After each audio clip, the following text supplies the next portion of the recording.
Buenas tardes a todos y bienvenidos a esta última sesión de este ciclo del curso de Hepatología en Red. Como siempre, empiezo agradeciendo a Gador por el apoyo que hemos tenido desde el primer curso y que seguirá continuando, y a Sandra, que como ustedes saben es compañera de todas mis actividades y aventuras y además de ser la cara visible de la Fundación. Sin ella, este curso no tendría lugar. Hoy voy a ser el único actor de esta sesión que constará de una conferencia. Esta conferencia es de un tema que tiene mucho que ver con mi carrera académica, sobre todo con mi carrera académica fuera del país. Y este tema es el MELD. Y después va a haber una mostración histológica, como siempre, que también estará a mi cargo y que espero disfruten.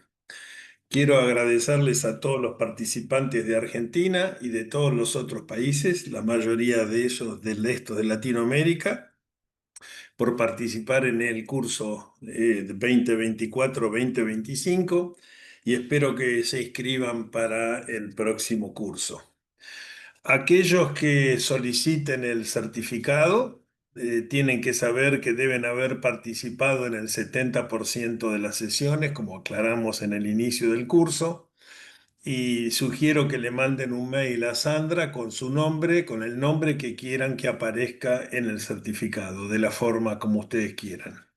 Además, van a recibir un correo también de Sandra para renovar la inscripción para el curso 2025-2026, que empieza sin escalas el martes 2 de septiembre próximo.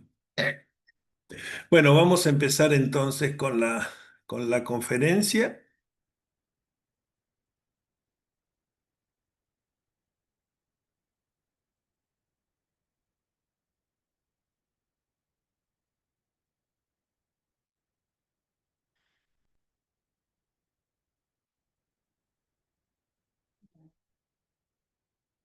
Bueno, como les dije, la conferencia que inicialmente iba a dar Andy Roof, que ha sido mi compañero en el desarrollo de todo lo que hicimos vinculado a este score, la hemos llamado Evolución del Score de MELD. Como todos saben, el MEL es un score pronóstico que se ha utilizado para evaluar el riesgo de muerte a los 90 días en pacientes con cirrosis, especialmente en aquellos que son candidatos a trasplante. Como ustedes pueden ver, la fórmula MEL surge de las iniciales del modelo para enfermedad hepática terminal. Como todos ustedes saben, el MEL original contiene tres variables bioquímicas: la creatinina, la bilirrubina y la protrombina, como INR, cada una de las cuales se multiplica por un coeficiente, cosa que después vamos a ver en más detalles. Acá la importancia del tema es que la adopción del MEL para, por un lado, estratificar a los pacientes en lista de esperas y de esa forma priorizar la adjudicación de órganos cadavéricos, ha cambiado significativamente la historia del trasplante hepático en todo el mundo, cosa que pienso desarrollar a lo largo de esta conferencia. La historia del MEL empezó con un trabajo de la Clínica Mayo, de Malinchok y especialmente Patrick Kamath, que desarrollaron este score para evaluar la sobrevida luego de colocar TIPS en pacientes con cirrosis. Y ustedes pueden ver ahí que la sobrevida observada en la línea llena fue igual a la sobrevida estimada en la línea de puntos. O sea que este score demostró en pacientes con cirrosis sometidos a TIPS que tenía un buen valor pronóstico. Ahora, ¿qué pasaba con el trasplante hepático en el año 2000? Ustedes tengan en cuenta que yo empecé el trasplante en la Argentina, fui parte del grupo inicial en el año 1987. A esa altura ya llevábamos unos cuantos años.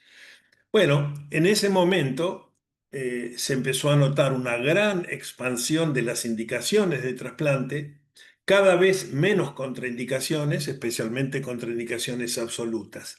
Y eso llevó a un fenómeno que todavía continúa, que es el incremento progresivo del número de centros de trasplante y de candidatos a trasplante. Pero claro, el mayor acceso al trasplante. La consecuencia de eso fue que cada vez se observó una desproporción mayor entre el número de candidatos en lista de espera y el número de donantes disponibles. Y esto trajo dos consecuencias negativas. La disminución de la aplicabilidad del trasplante, es decir, menos pacientes accedían al trasplante y como consecuencia de eso, un aumento de la mortalidad en lista de espera. Estos son datos del INCUCAI y ustedes pueden ver, como se diría poéticamente, que los donantes en las líneas rojas subían por la escalera y los candidatos por el ascensor. Fíjense ustedes que entre el 2005 y el 2010 en Argentina los donantes aumentaron 40%, que no es poco, pero los candidatos en lista más del 100%. Y eso es lo que genera un aumento de la muerte en lista. Ahora, ya por el año 2000, ¿qué índices pronósticos podíamos utilizar para los pacientes con cirrosis? Fíjense que el score de Child-Turcot, el inicial, fue en el año 64, o sea, hace más de 50 años. Como ustedes pueden ver, este score tenía bilirrubina, albúmina, ascitis, encefalopatía, pero tenía estatus nutricional. Hoy que hablamos todos los días de la fragilidad, fíjense la visión que tuvieron estos hombres en poner la nutrición. Y en realidad el score de Child, así como el MEL fue diseñado para el TIPS, el Child fue diseñado para evaluar el pronóstico de pacientes sometidos a derivaciones portosistémicas quirúrgicas, a los shunts, que era el único tratamiento de esa época. Este score de Child fue del año 64, pero en el año 73, con la suma de un tercer autor que fue Pew, entonces ahora pasó a CTP, Child, Turcotte, Pew. Lo que hizo este autor o lo que consensuaron fue reemplazar la nutrición, que era difícil de evaluar, por la protrombina. Entonces, el score CTP que se usa actualmente tiene tres variables bioquímicas, bilirrubina, albúmina y protrombina, y dos variables clínicas, ascitis y encefalopatía. Y como ustedes saben, la suma de los puntos permite clasificar a los pacientes en Child A, B y C, y esto ustedes lo usan todos los días. Es interesante también que el score de Child fue diseñado para evaluar el pronóstico en pacientes sometidos a ligadura de varices, distinto a lo que al anterior, que era con la cirugía de derivación portosistémica. Pero como fuera, el Child a lo largo de estos 50 años ha demostrado ser un índice pronóstico muy certero desde el punto de vista que ustedes ven acá, la sobrevida de acuerdo a la clase A, B o C de Child, y ustedes pueden ver que a medida que avanza el score de Child, menor es la sobrevida. Y eso está fuera de duda, el Child ha pasado la prueba del tiempo. Pero es un score que tiene grandes limitaciones para ser usado en trasplante hepático. En primer lugar, fue un modelo de diseño empírico. Esta gente se juntó y eligió las variables porque ellos pensaron que eran las mejores. En el contexto del trasplante, el Child nunca fue validado. Ahora, cuando uno mira los criterios del Child, la citis y la encefalopatía son dos variables subjetivas que están basadas en el examen físico. ¿Qué es poca citis o mucha citis? ¿Qué es encefalopatía? Inversión del ritmo del sueño es encefalopatía, es decir, son variables que tienen un gran margen de error. El tiempo de protrombina, como fue incluido en el Child, está expresado en segundos, que es una forma muy inusual de reporte actual y además, cuando uno lo expresa en segundos, el tiempo de protrombina es muy dependiente de la tromboplastina utilizada. Pero la parte más limitada del Child es que todas las variables tienen el mismo peso en la fórmula con un valor máximo que llega hasta 3 puntos. Y ese valor de 3 puntos permanece fijo por encima del valor de corte y ahora vamos a volver a eso. Es decir, que la mayor limitación del Child es que tiene un espectro muy reducido de severidad, ya que tiene solo 3 clases y 10 niveles de diferencia entre el paciente menos enfermo, o sea, 5 puntos, y el más enfermo, 15 puntos. Pero el MEL fue completamente diferente. En primer lugar, el MEL es una fórmula matemática que incluye 3 pruebas de laboratorio, ninguna subjetiva, es decir, estas pruebas son objetivas, fácilmente disponibles, que es lo que requiere un score para ser usado a las 12 de la noche en la guardia, y ninguna de ellas sujetas al juicio clínico. La bilirrubina, la protrombina y la creatinina son lo que son. Por otro lado, estas tres variables tienen un peso apropiado en la fórmula. Ustedes habrán visto que cada una está multiplicada por un coeficiente distinto y además expresadas en logaritmo para prevenir el impacto de los valores extremos en el score final. Es decir, este es un score matemático muy bien diseñado. A diferencia del Child, incorpora además la creatinina, que sabemos que es un predictor validado de muerte en pacientes con cirrosis. Y todas estas variables que exploradas en los pacientes sometidos a TIPS fueron predictores significativos de muerte en un análisis multivariado. Es decir, que a diferencia del Child, es un sistema continuo que no tiene techo, perdón, porque el score aumenta progresivamente con el aumento de cada variable y ofrece al menos 35 categorías de severidad de 6 a 40, aunque hay pacientes que tienen un MEL mayor a 40. Es decir, es muy distinto al score de Child. Si queremos comparar el MEL con el Child, el MEL fue mucho mejor diseñado, fue extensamente validado, es un score 100% objetivo y reproducible con un gran poder discriminatorio porque divide a los pacientes en un mínimo de 35 categorías. La única ventaja del Child era el cálculo, pero esto en la época de los teléfonos y de las computadoras, el cálculo del MEL se hace en forma inmediata. Ahora, fíjense este trabajo, uno de los primeros trabajos de Russell Wisner en el 2003. Lo que ustedes están viendo acá es los niveles de MEL en pacientes con distintos grados de Child o con un score de Child. Ahí ustedes pueden ver en el ejemplo que para un score de Child Pugh de 10, los pacientes tienen un MEL que va de 8 a 46, es decir, para un mismo número en el score de Child hay decenas de pacientes con el score de MEL. Y esto lo vamos a ver mejor acá. Tomemos el ejemplo de 4 pacientes con cirrosis que tienen encefalopatía, ascitis severa, como es los valores del Child, y una creatinina de 1 miligramo por decilitro. Con estas características y con una creatinina de 1, si un paciente tiene una bilirrubina de 4 y un RIN de 2,2, tiene clase C de Child y un score de 15. Pero fíjense que si vamos subiendo la bilirrubina y vamos subiendo el RIN, el paciente sigue siendo clase C de Child, pero el MEL aumenta progresivamente de 21 a 33.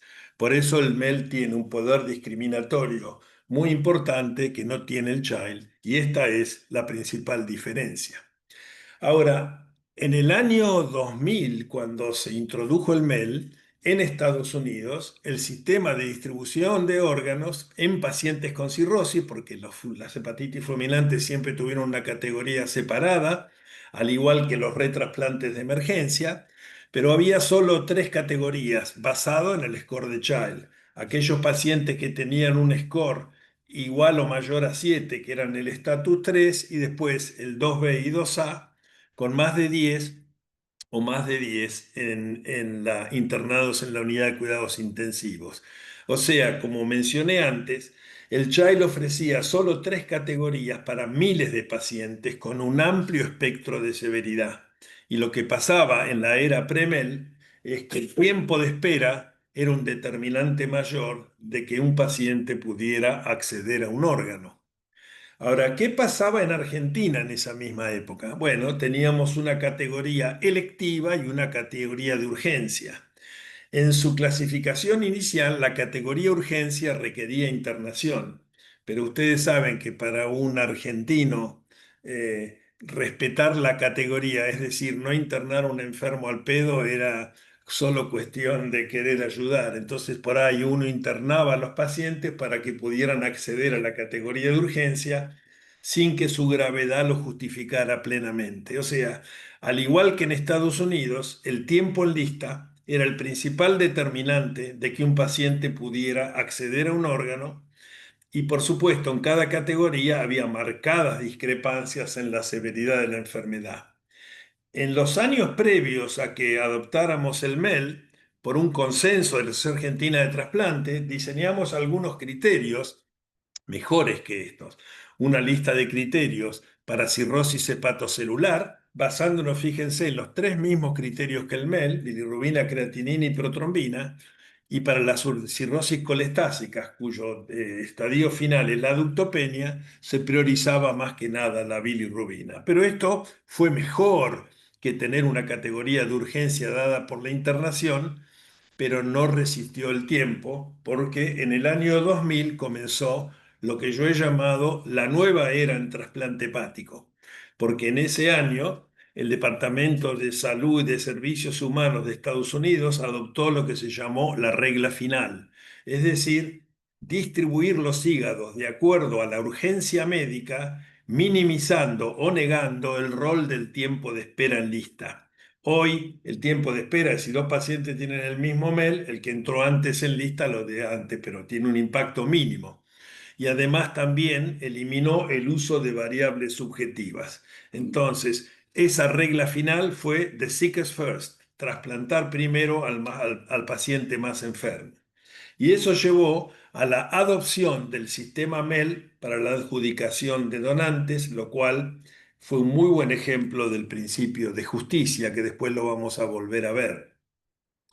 Yo hacía poco que había vuelto de Estados Unidos y nosotros en nuestro grupo en la Fundación Favaloro fuimos muy entusiastas con la adopción del MEL o con la MEL-manía que invadía el mundo en ese momento.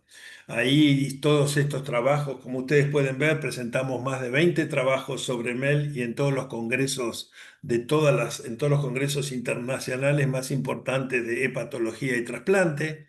Ahí Andy Ruff, que fue el primer autor de la mayoría de los trabajos. Lila Chávez, una enfermera con una profunda vocación académica, colaboró en forma significativa y después en los diferentes trabajos hubo otros coautores. Ahora, ¿qué pasó en Estados Unidos cuando se aplicó el MEL? Y estos son datos del IUNOS, con miles de pacientes, con datos de alguien que contribuyó enormemente al MEL, como es Russell Wisner. Y así ustedes pueden ver que a medida que aumenta el score de MEL, aumenta el riesgo de muerte a los 90 días. El área bajo la curva, evaluada por la prueba que se usa en trasplante y en otras áreas, el C-Statistic, fue 0,83. Esto tiene que ser leído como que el MEL predecía correctamente el riesgo de muerte en el 83% de los pacientes. Después hubo un gran número de trabajos, estos son trabajos de la Clínica Mayo, de Russell Wilson y de Patrick Kamas, y ustedes pueden ver que en distintos pacientes con cirrosis, cirrosis hospitalizadas, ambulatorias, CBP, etcétera, con un gran número de pacientes, el área bajo la curva fue siempre mayor a 0,80, es decir, muchísimo mejor de lo que siempre tuvimos. Muy bien, a los 12 meses en Estados Unidos se hizo una reunión de todas las sociedades científicas para evaluar qué resultados había tenido la incorporación del modelo MEL, y no mencioné el PELD, que es para los niños, en Estados Unidos. Y ahí lo importante es que vieron que bajó la muerte en lista de espera, no significativamente en adultos, pero sí en niños, sin modificar la sobrevida. Es decir, se trasplantaron más pacientes, cayó la muerte en lista y trasplantar pacientes más graves no modificó la sobrevida y eso hizo que entonces el MEL tuviera una evaluación positiva y continuara siendo el sistema de distribución. Bueno, ¿qué pasó en Argentina? En Argentina, Argentina fue el segundo país después de Estados Unidos en adoptar el sistema MEL-PEL el 12 de julio del 2005. Esto tuvo mucho que ver con la cantidad de trabajo que nosotros hicimos y lo que empujamos. Así que hasta el 2005 en Argentina había tres categorías: la emergencia, que sigue igual para hepatitis fulminantes o retrasplantes de urgencia, pero la categoría no emergencia quedó una categoría única por MEL-PEL, o sea, con 35 categorías. Ya no hay más urgencia ni electivo como en Estados Unidos. ¿Qué pasó con la evaluación del MEL en Argentina? Bueno, estos eran datos nuestros de la Fundación Favaloro que reproducen muy bien los datos americanos, es decir, a mayor MEL, mayor riesgo de muerte. Y estos son datos de la Argentina, con 1.300 pacientes en lista, y ustedes pueden ver que a nivel nacional en Argentina el C-statística del MEL fue 0,89, o sea, incluso más alto que el de Estados Unidos. ¿Qué pasó con la aplicación del modelo MELD en Argentina? Bueno, lo mismo que en Estados Unidos. La muerte en lista bajó significativamente de 9,7 a 8,3, tanto en adultos como en niños.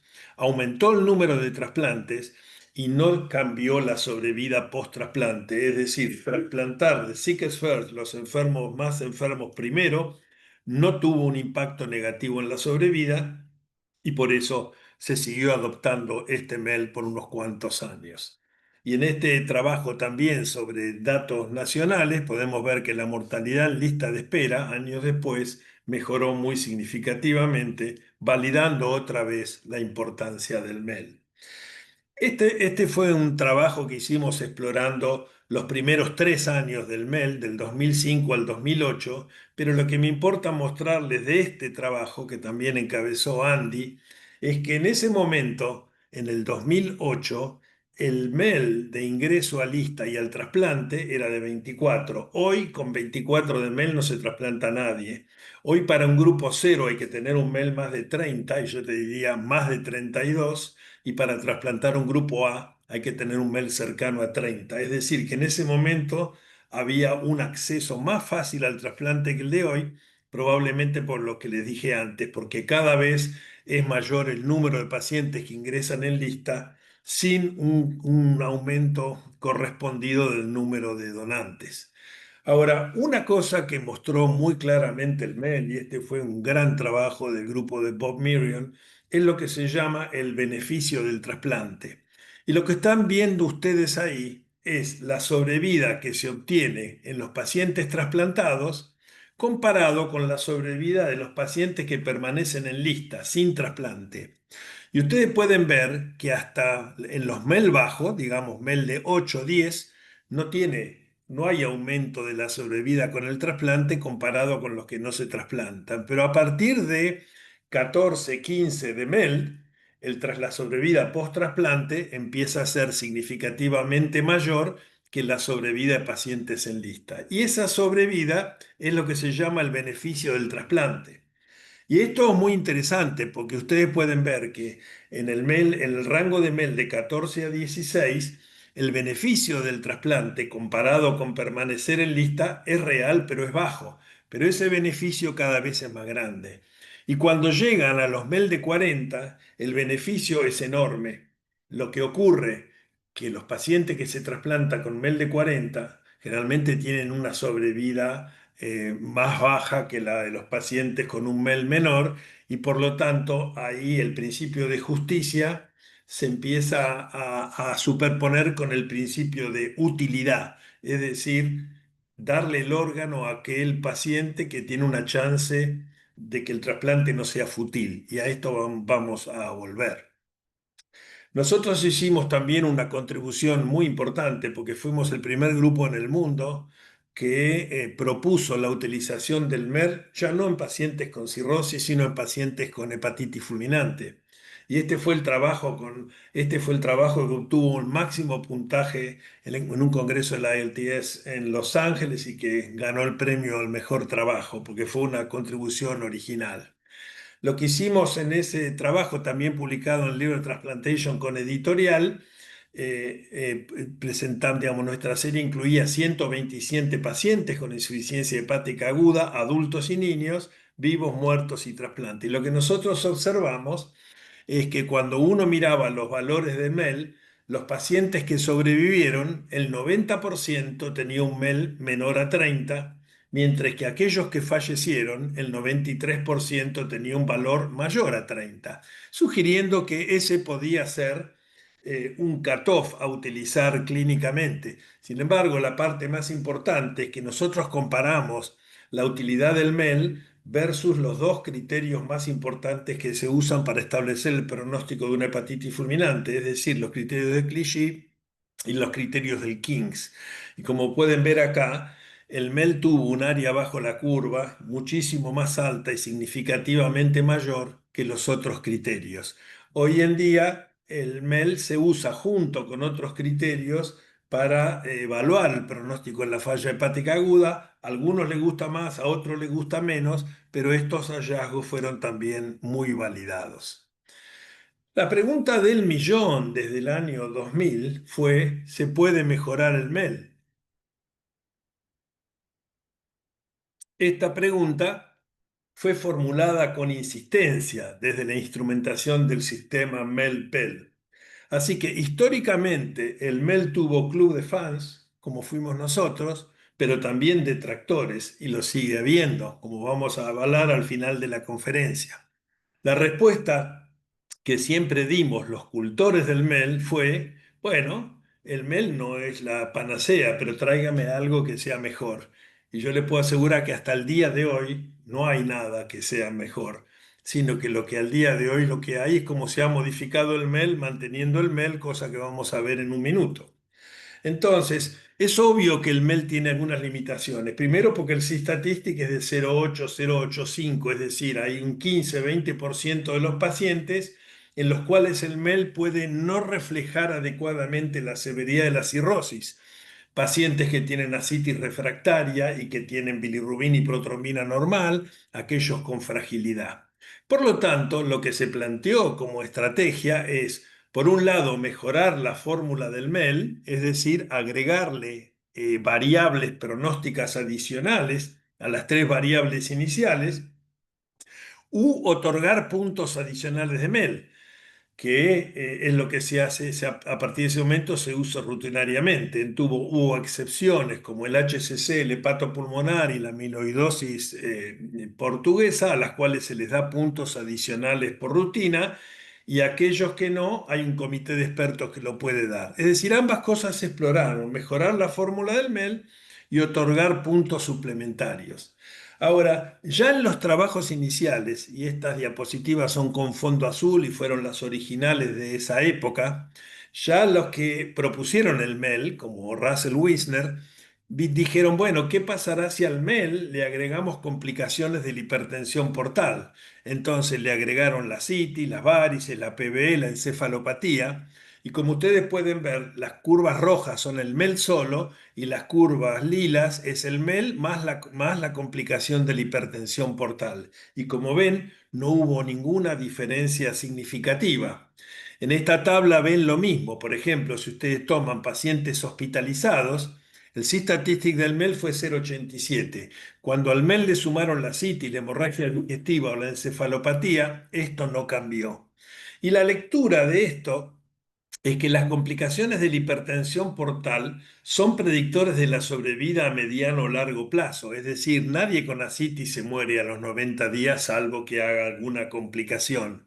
Y por lo tanto, lo que predice mejor el riesgo de muerte a los 90 días, y que es lo que es útil para el trasplante, es que es la reserva funcional hepática la que predice el riesgo de muerte a los 3 meses.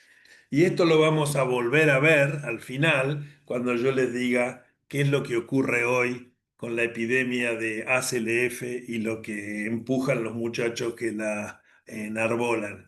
Pero es la reserva funcional hepática la que hace que un paciente tenga riesgo de muerte a los 90 días y no la mayoría de las complicaciones de la hipertensión portal.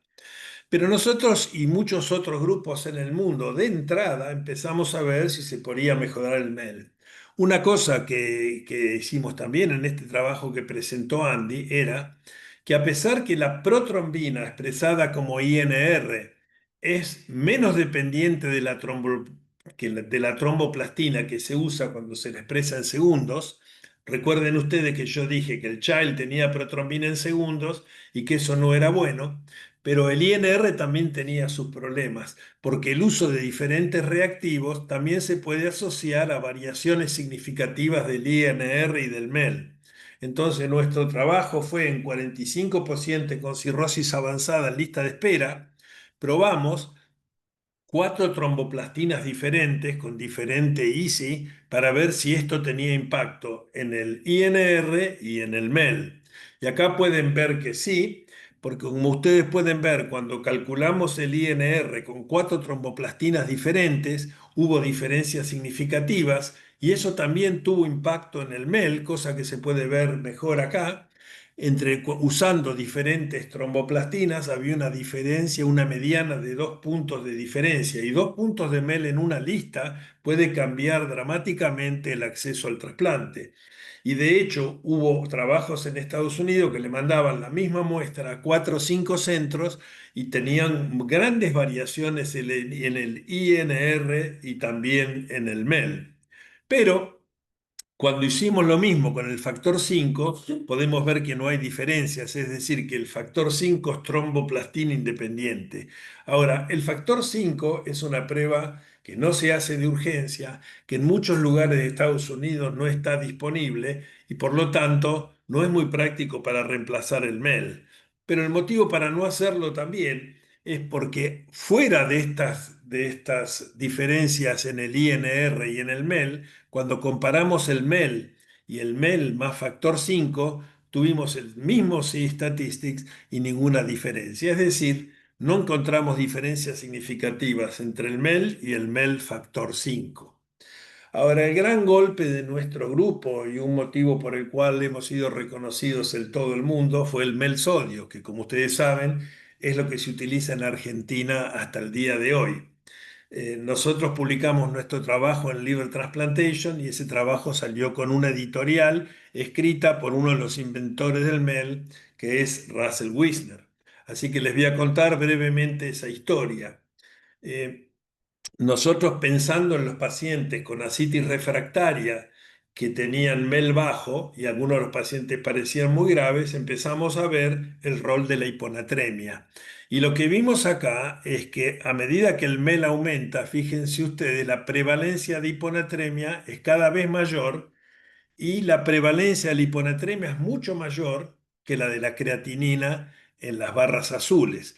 Y eso se daba especialmente para las categorías de MEL en las cuales había más pacientes para trasplante, es decir, de 20 a 30, donde ustedes pueden ver que un porcentaje alto de los pacientes tiene hiponatremia, pero con creatininas normales. En los pacientes más graves, las cosas se igualan porque ahí sí sube la creatinina. Es decir, lo que vimos que la hiponatremia era un marcador de disfunción renal más precoz que la creatinina. Y entonces lo que vimos también que para todas las categorías de MEL, los pacientes que tenían hiponatremia se morían mucho más que los pacientes sin hiponatremia. Es decir, llegamos a la conclusión de que el sodio era un marcador de insuficiencia renal más precoz que la creatinina, pero que además tenía impacto en la mortalidad. Y entonces allí fue cuando propusimos la utilización del MEL sodio. Ustedes tienen acá el C-statistic de la hiponatremia, del sodio, del MEL y del MEL más hiponatremia o MEL más sodio. Y como ustedes pueden ver, el MEL sodio fue significativamente mejor para predecir el riesgo de muerte que el MEL solo. Ahora, cuando se hizo esta conferencia para de todas las sociedades científicas importantes, como ven ahí están descritas, para evaluar la utilidad del sodio la utilidad del MEL en la distribución de órganos, esto fue publicado en Liver Transplantation en el año 2004 y a nosotros esto nos ayudó muchísimo. Lo que escribieron fue, el grupo de trabajo quedó impresionado por los datos de Argentina, sugiriendo que el sodio es una variable importante que puede tener impacto en la sobrevida pretrasplante, y entonces recomendaron que otros grupos validaran nuestros resultados, básicamente. Y así muchos centros salieron a analizar sus bases de datos para confirmar o rechazar nuestra hipótesis. Y como ustedes pueden ver, ahí tienen algunas de las series publicadas. Nuestros datos fueron absolutamente validados y fíjense que en casi todos los casos, nuevamente, el C-Statistic era 0,85 mayor y en la mayoría de las series, diferencias significativas entre el MEL sodio y el MEL. Uno de los grupos que al día siguiente de nuestros hallazgos se puso a trabajar esto fue Scott Beans en la Universidad de California, San Francisco, tomaron 750 cirróticos en lista, cosa que nosotros nunca podíamos juntar esos números, y lo que vieron que había un incremento lineal del riesgo de muerte en el rango de natremia de 135 a 120, y en forma muy elegante demostraron que por cada mil equivalente de disminución del sodio sérico, el riesgo de muerte aumentaba 16%. Así que después de estos hallazgos, Ray Kim, último presidente de la AASLD, exploró esto en casi 7.000 cirróticos en lista de espera en Estados Unidos, los cuales 30 tenían hiponatremia. Encontraron que los pacientes que tenían hiponatremia tenían el hazard ratio para muerte fue de 1,2 por punto de mel y de 1,05 por cada mili equivalente de descenso del sodio sérico. Y también encontraron que el efecto del sodio fue mayor en pacientes con MEL bajo. En realidad para eso fue descripto, para pacientes que no tenían MEL bajo, el MEL sodio les diera más oportunidad para el trasplante. Fue así entonces que diseñaron la fórmula del MEL sodio, cuyo trabajo salió en el New England Journal of Medicine, y desde ese momento se aplicó el MEL sodio en Argentina. Así que la historia del MEL sodio, y para nosotros es una historia muy gratificante porque fuimos los que lo propusimos. En el 2003 presentamos el trabajo en el Congreso Americano de Trasplante. En el 2004, como les mostré, el Comité Americano propone explorar el sodio. En el 2005 publicamos el trabajo que salió con una editorial. Del 2006 al 2008 el beneficio del MEL sodio se confirmó en muchos estudios americanos y europeos. En el 2014 recién se aprueba en Estados Unidos el reemplazo del MEL por el MEL sodio para la adjudicación de órganos. En el 2016 el MEL sodio entra en vigencia en Estados Unidos y luego se aprueba en todo el mundo, incluyendo en Argentina. Nosotros tuvimos muchas gratificaciones con esto, pero fue realmente un hallazgo trascendente. Ahora, muy bien, luego de que nosotros le pusimos la cuarta variable al MEL con el sodio, hubo cientos de publicaciones agregándole al MEL muchas otras variables, que no puedo perder ni 2 minutos en explicarlas, pero como ustedes puedan ver ahí, mel-sarcopenia, MML, digamos, todas las que ven ahí. Todo esto, digamos, muchas de estas cosas que se agregaron al sodio mostraron beneficios, pero no fueron lo suficientemente importantes como para cambiar el sistema hasta el año 2021, donde Ray Kim propone el MEL que se usa actualmente en Estados Unidos, que es el MEL 3.0. Lo del MEL 3.0 se basó fundamentalmente en una reacción de género, es decir, en la desventaja que tienen las mujeres para acceder al trasplante con el sistema MEL y MEL sodio. Y esto es porque para igual función renal, las mujeres tienen valores más bajos de creatinina sérica que los hombres debido a la menor masa muscular, y tienen de promedio un MEL hasta 2,5 puntos más bajo, y eso determina que las mujeres tienen mayor riesgo de muerte en lista y menor acceso al trasplante que los hombres. Por lo tanto, era necesario actualizar el sistema para corregir errores. Así como el MEL sodio mejoró al MEL, el MEL 3.0 mejoró al MEL sodio. ¿Cuáles fueron los cambios de la nueva versión, es decir, el MEL 3.0?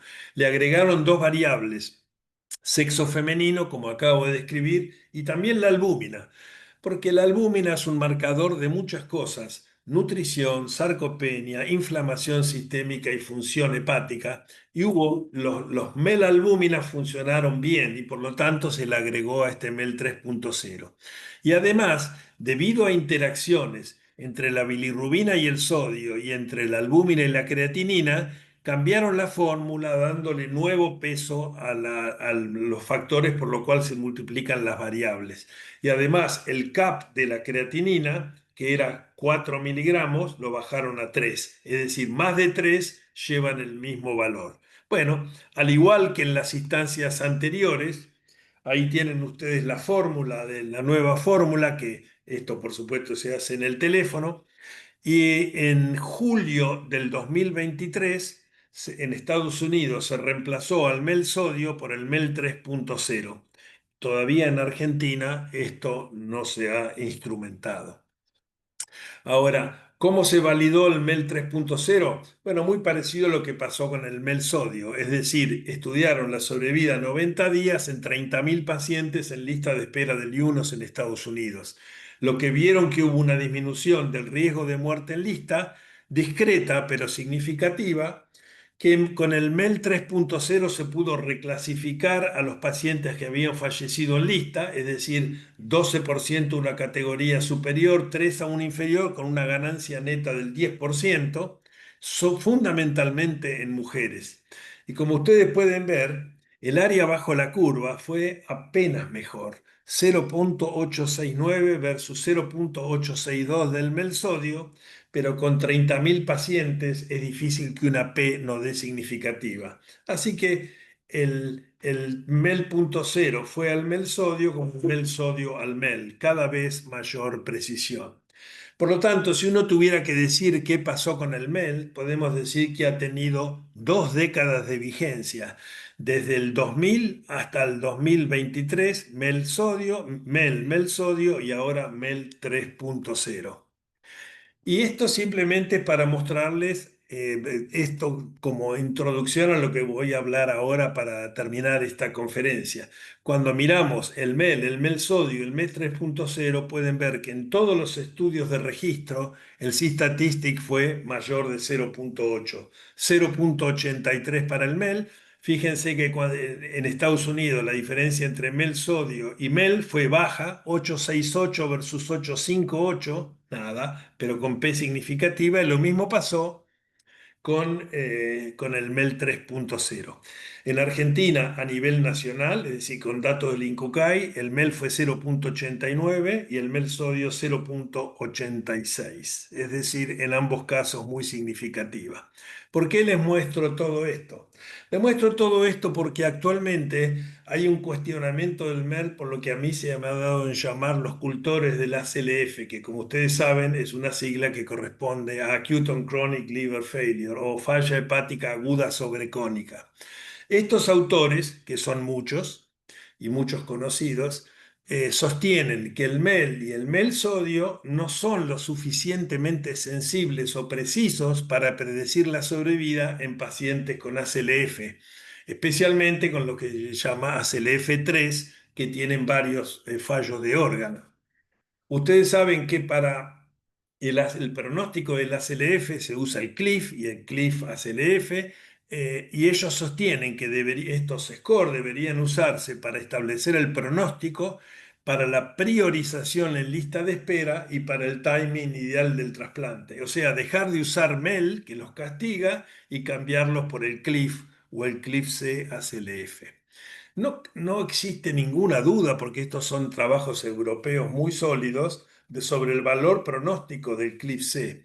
Y en este trabajo del New England de Arroyo está clarísimo que si ustedes ven la sobrevida, cómo va disminuyendo progresivamente de no ACLF a ACLF1 con fallo de un órgano, 2 o 3, y eso tiene impacto en la sobrevida a los 28 días y a los 90 días. Dicho de otra forma, estos nuevos scores son muy eficaces para producir la muerte, para predecir el riesgo de muerte en pacientes con cirrosis. Y como ustedes saben, han creado todos estos sistemas con 6 órganos, con falla de 6 órganos: riñón, hígado, cerebro, coagulación, circulación y respiración, dándole puntos acá como si fuera el child. Ahora bien, estos son los trabajos publicados más que nada por el abanderado de la CLF, que es Rajiv Jalan, donde compararon la muerte a 28 días en el gráfico de la izquierda y a 90 días en el gráfico de la derecha, usando el CLIF, el MEL sodio y el CHILD.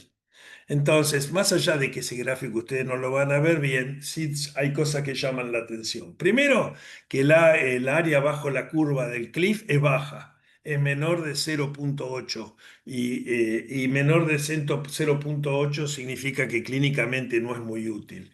Pero lo más interesante de todo es que el área curva de Mel, según estos autores, es el más bajo de la historia. Yo les mostré como anticipación que en todos los cambios de la adjudicación de órganos el Mel fue mayor de 0,80, tanto el Mel como el Mel sodio como el Mel 3,0. Pero acá los muchachos dicen que el Mel tiene 0,65.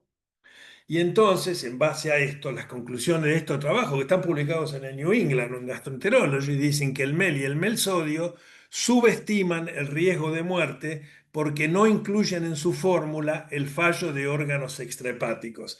Y eso está subrayado porque, en mi opinión, esto es lo que hace que estos scores no sirvan en trasplante, cosa que les pienso demostrar.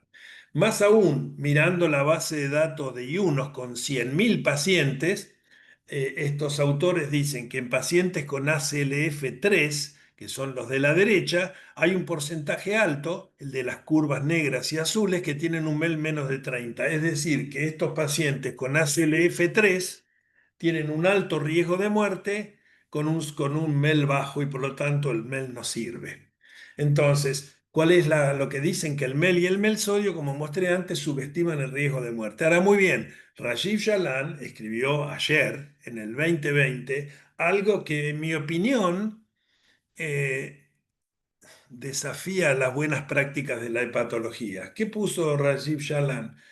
La insuficiencia hepática no es necesaria para diagnosticar ACLF en pacientes con cirrosis. Ahora, muy bien, si se llama enfermedad, si se llama falla hepática aguda sobre crónica, ¿cómo que la falla hepática no es necesaria? Y ahí es donde viene el problema y mi fundamento.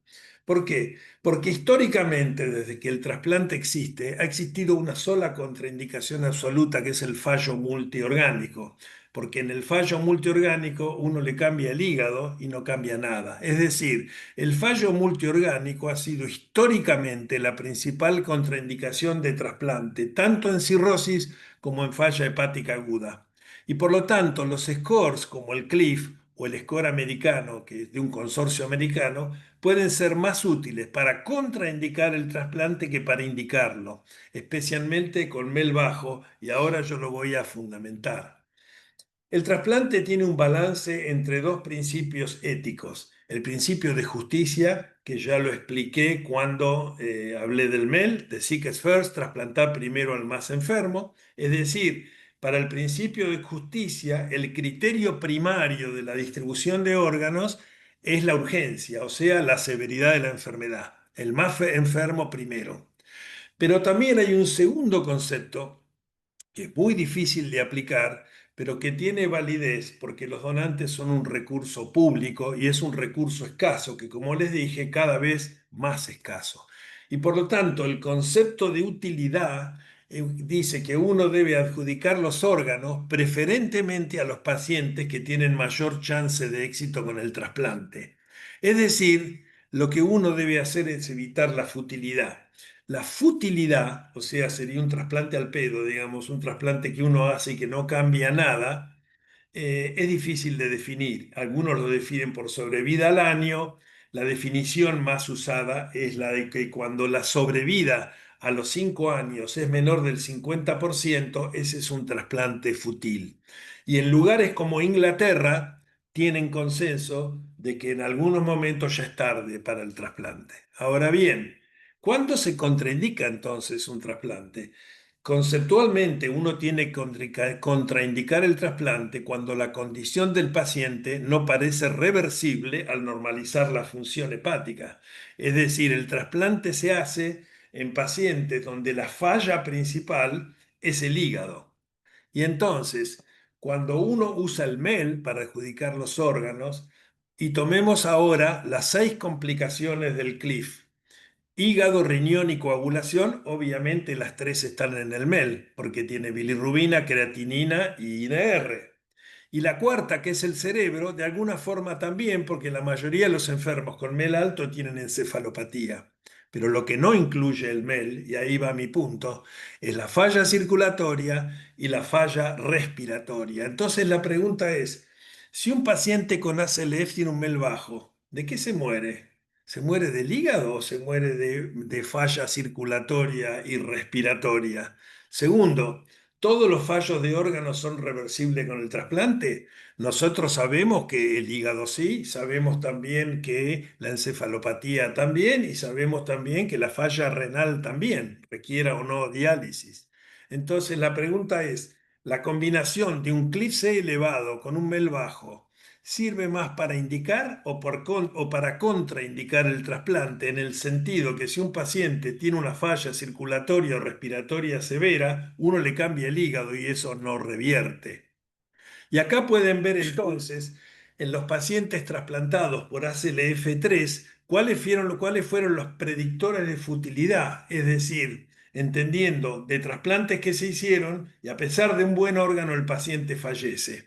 Y ahí tienen 6 series internacionales y un consenso, donde ustedes pueden ver que los predictores de que le vaya mal a un paciente son la falla respiratoria, entendiendo como tal los pacientes en ARM, y ni que hablar si es ARM por falla respiratoria real y no por encefalopatía, también definido por la FiO2 y PO2. Y como pueden ver también, los otros predictores de futilidad son la falla circulatoria y la lactacidemia y la sepsis. Es decir, que los predictores que hacen que un paciente no se trasplante, que se trasplante y se muere, no tienen nada que ver con la falla hepática directamente.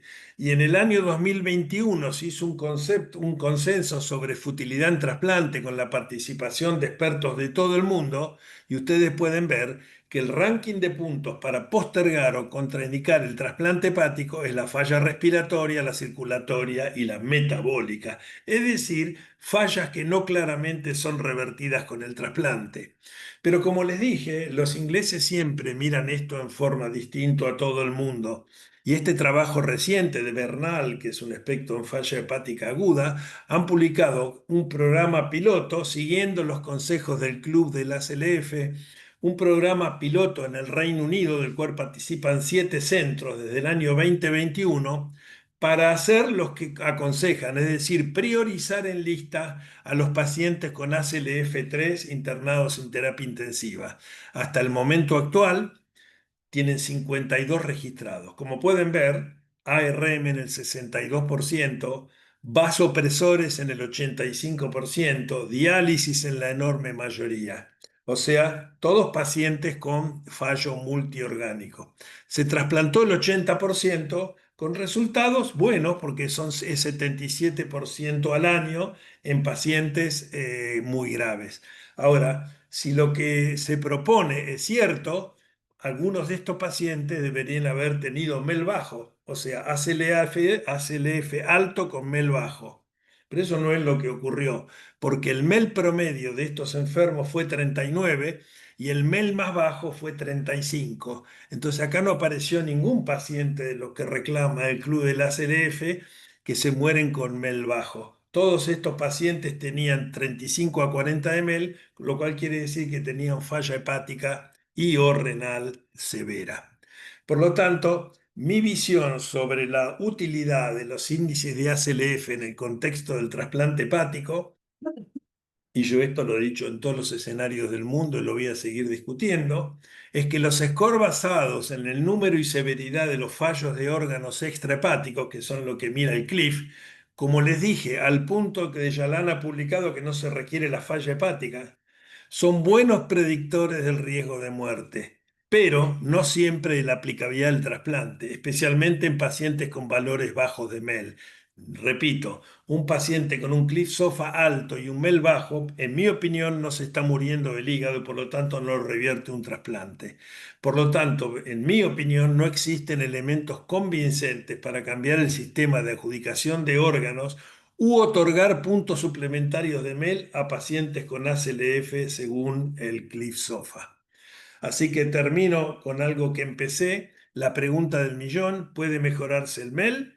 Obviamente, esta pregunta existe desde que se creó el MEL y, como dije, la respuesta a los detractores durante los últimos 25 años y continúa ha sido, bueno, el MEL no es lo mejor, tráeme algo que sea mejor. En mi opinión, estos scores de fallo multiorgánico no son mejores. Ahora, si tienen alguna pregunta, con gusto la contesto. Mm, espera. ¿Eh? ¿Fuiste muy claro o no? Acá dice Sandra si fui muy claro o fui un anestésico. Mira que tengo que minimizar. No hay ninguno. Bueno, damos un minuto. Es que yo no tengo el chat acá, no sé por qué. Acá.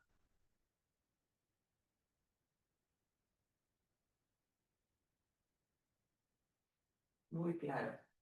Culpa medias. Muy claro, sí, muy claro es Olfa. ¿Quién puso muy claro? Nancy Cordero. Nancy, uy, re Olfa Nancy Cordero, muy claro.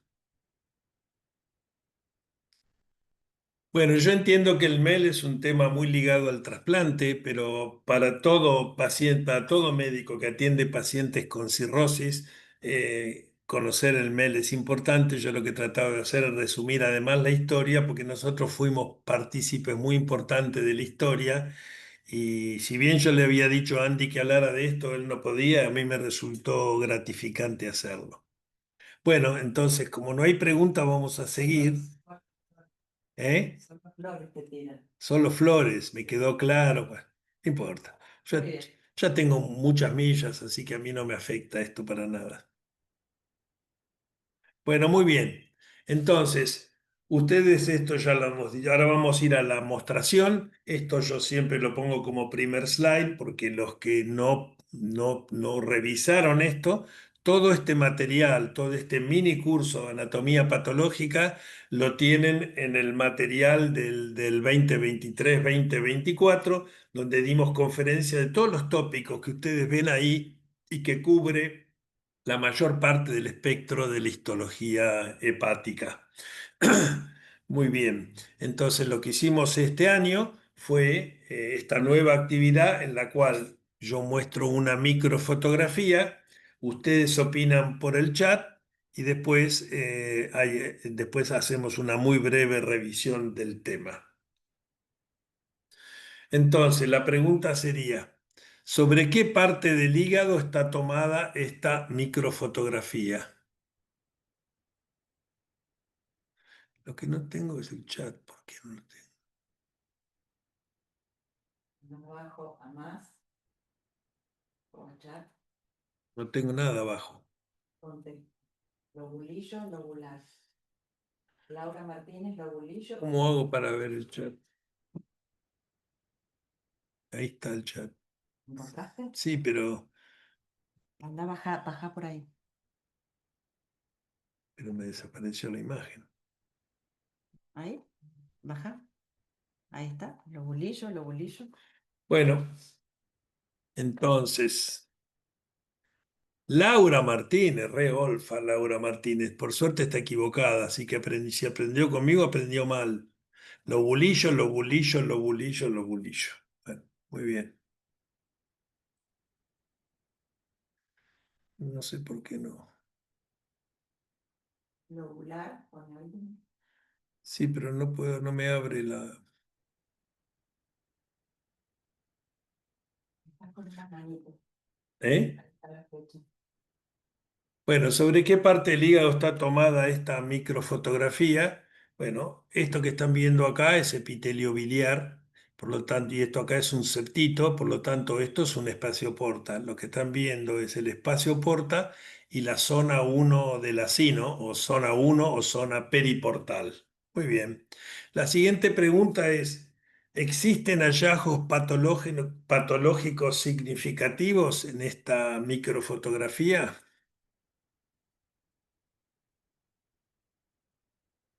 No tengo el chat. No,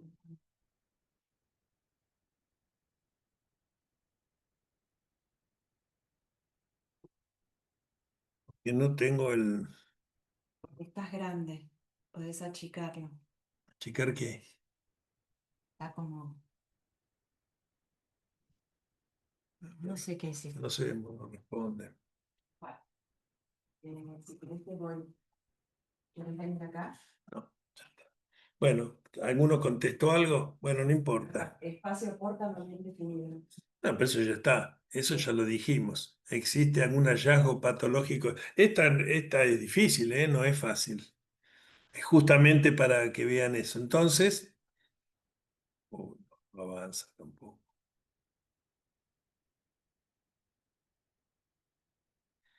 Parece bastante normal, ¿correcto?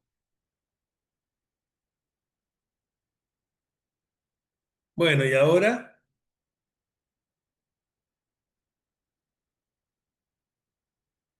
a ver, lo que están viendo en ese cuadrado grande es lo que muestra amplificado esta flecha de abajo. Se plasma justo. Plasmocito, tarjeta roja. Lo que están viendo son hepatocitos, no plasmocitos. Eso es un hepatocito, ¿correcto? Ahí tienen el núcleo, ¿eh? Bueno, Cuerpo de Mallory tampoco, porque la hialina de Mallory es una sustancia amorfa que no tiene forma redondeada y que se ve en hepatocitos balonizados. La hialina se ve en hepatocitos grandes con citoplasma claro y la hialina es una sustancia amorfa, no forma redondita como esta. A ver, Sandra, Tito o Laura Martínez. No, megamitocondria. megamitocondrias tampoco, pero megamitocondrias puede ser, es un diagnóstico diferencial a este, pero las megamitocondrias se ven en el centro del lobulillo, generalmente en pacientes con hígado graso alcohólico, y acá lo que estamos viendo es zona periportal. Cuarta. Cuerpos de inclusión es correcto, pero eso es un síndrome. Cuerpos de inclusión está bien, pero hay distintas inclusiones. Acá están viendo inclusiones en el hepatocito, en el área periportal, en zona uno. ¿Alguien más?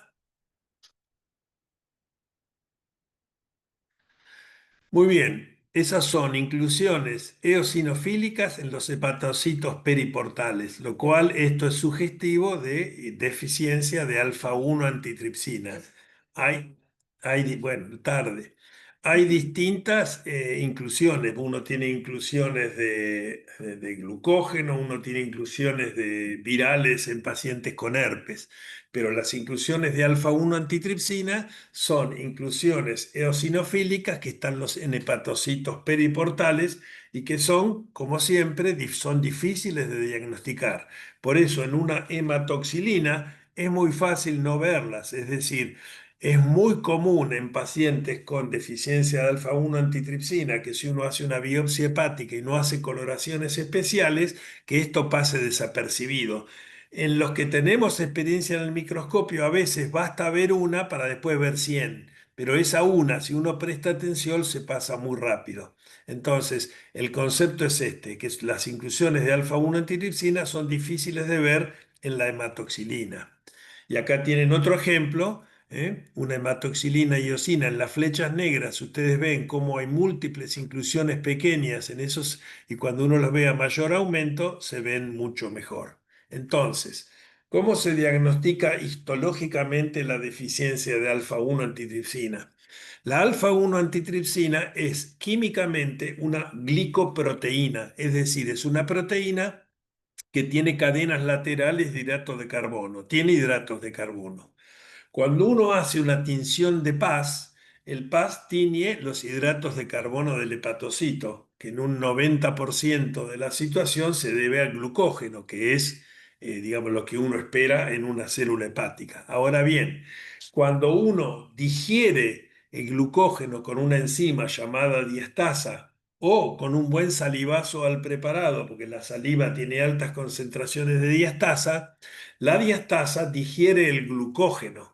Entonces, permanecen teñidas las sustancias que tienen hidratos de carbono, pero que no son glucógeno. Es decir, que son PAS positivas diastasa resistentes. Y así son las inclusiones del alfa-1 antitripsina. Son PAS positivas diastasa resistentes en los hepatocitos periportales. De modo tal que cuando uno usa el PAS digerido, al digerir todo el glucógeno, ahora estas inclusiones son muy fáciles de ver, es decir, son inclusiones PAS positivas diastasa resistentes. Estas inclusiones, incluso con el PAS diastasa, pueden ser muy evidentes, pueden ser groseras, como en esta slide que están viendo, donde es muy fácil de diagnosticarlas, pero a veces también las inclusiones están mal definidas y es un polvillo hepático, como pueden ver en algunas, y en esas ocasiones puede haber dudas con otro material que sea PAS positivo, y eso requiere dos maniobras diferentes. Para el diagnóstico histológico, lo único que se puede hacer fuera de un PAS diastasa es inmunohistoquímica, inmunoperoxidasa con anticuerpos anti-alfa-1 antitripsina.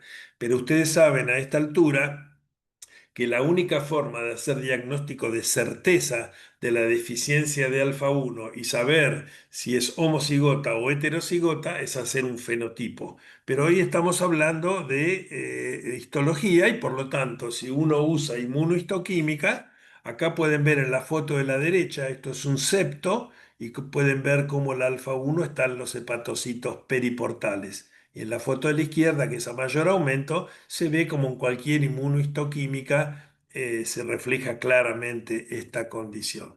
Entonces, para terminar, ¿cuál es la utilidad de la biopsia hepática para hacer diagnóstico de deficiencia de alfa-1 antitripsina? Cuando uno ve inclusiones de alfa-1 antitripsina, es decir, que son PAS positivas diastasa resistente, lo único que uno puede saber es que el paciente tiene al menos un alelo Z, que es el alelo más deficiente. Pero no podemos saber si es una hemocigota, o sea, doble Z, o si es heterocigota, que tiene un alelo Z combinado con un M, que es el alelo normal, o con un S, que es un alelo deficiente que no da inclusiones. Por lo tanto, si en una biopsia hay inclusiones PAS positivas diastasa resistente, uno sabe que el paciente tiene déficit de alfa-1, pero no puede saber si es homocigota o heterocigota. Para hacer esto se requiere investigar el fenotipo, que es una prueba de laboratorio y de baja complejidad, pero que se hace en muy pocos lugares. Por lo tanto, ¿cómo uno puede especular si no tiene el fenotipo, si el tipo de deficiencia de alfa-1 cuando hay inclusiones? Entonces, si la biopsia muestra inclusiones, uno sabe que el paciente al menos tiene un alelo Z. Ahora, si el paciente es homocigota, la concentración de alfa-1 antitripsina es bajísima. Es decir, si el normal, pónganle 150, tienen 15, 20, 30, muy bajita. En cambio, si el paciente tiene inclusiones y tiene un nivel cercano a lo normal, puede ser un PMZ, y si es un nivel más bajo, pero no en niveles de 20, 30, sino en niveles de 80, 100, puede ser una heterocigota SZ. Es decir, la biopsia hepática usando la coloración de paz diastasa sirve para saber que el paciente tiene déficit de alfa-1, pero no podemos saber si es homocigota o heterocigota, pudiéndose especular que sea homocigota si la concentración en la sangre de alfa-1 es críticamente baja. Y es por eso entonces que las biopsias hepáticas en los centros de hígado o en los centros donde se recibe un volumen suficiente, tiene que tener una serie de coloraciones para minimizar errores, porque lo mismo que pasa con el paz diastasa, pasa con el hierro. Si hay muy poquito hierro, es difícil de verlo en la hematoxilina. Pasa con el tricrómico porque la fibrosis portal es fácil de ver en la hematoxilina, pero no la fibrosis sinusoidal. Por lo tanto, el estudio de una biopsia hepática para minimizar errores tiene que ser la hematoxilina, que es lo clásico, con un tricrómico que también es clásico, pero lo ilógico es hacer las cuatro coloraciones para minimizar errores. Bueno, con esto terminamos. Y entonces lo único que me queda es invitarlos a que participen del séptimo curso de Patología en Red, que es el que empieza el mes que viene. Entonces, continuamos el primer martes de cada mes a las 17 horas como ahora. Nos vemos el martes 2 de septiembre y el formato para el año que viene va a ser algo diferente. Primero vamos a empezar con un caso clínico que tenga un mensaje educativo, no un caso raro, sino un caso que puede ser raro, pero que tiene que dejar un claro mensaje asistencial para que les sea útil a todos ustedes. Después va a haber una conferencia central con conferencistas o expositores, todos de primer nivel, de mi centro, de otros centros, y vamos a seguir con la mostración de biopsias hepáticas, porque si hay algún déficit que tienen la formación de los que trabajan en hígado, incluso en las instituciones de mejor nivel, es que no conocen lo suficiente sobre la histología hepática y me parece que en eso yo puedo contribuir quizás mejor que nadie. Así que, bueno, hoy termina el curso en red 2024-2025. Como empecé, termino, es decir, les agradezco a todos los participantes de Argentina, de casi todas las provincias y de todos los países que se han unido, recordándoles además que tienen todas las conferencias grabadas en YouTube y las pueden ver en forma diferida. Algunos me han dicho que las ponen mientras van al trabajo, pero no sé, no sé cómo ven las biopsias, pero no importa. A lo mejor traten de no chocar con eso sí. Así que bueno, les agradezco a todos, buenas tardes y hasta la próxima.